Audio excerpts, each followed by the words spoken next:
আপু আসসালামু আলাইকুম। ওয়ালাইকুম আসসালাম। আপুর বাসা কোথায়? রংপুরে। আপু কি করেন? এই পড়াশোনা। আচ্ছা, তার মানে আপনি স্টুডেন্ট। আচ্ছা, একটা প্রশ্ন করব, 5 সেকেন্ডের মধ্যে উত্তর দিতে হবে। যদি উত্তর দিতে পারেন, আপনার জন্য 100 টাকা পুরস্কার আছে। আচ্ছা, ট্রাই করতেছি। আচ্ছা বলেন তো, ইংলিশে ইর পরে কি আছে? এফ। একটু ভালো করে চিন্তা করেন। সময় আপনার 5 সেকেন্ড। জি। জি জি। এরপরে ইংলিশে ইর পরে কি আছে? ইংলিশে এরপরে এন। এন হবে, এটা এন হবে।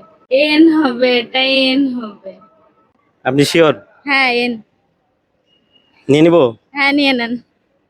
আচ্ছা দর্শক, আপু প্রথমে বলছিল ইর পরে এফ আছে, তারপরে অবশ্য বলছে এন আছে। আপনারা অবশ্যই কমেন্ট করে জানাবেন ইংলিশে ইর পরে কি আছে।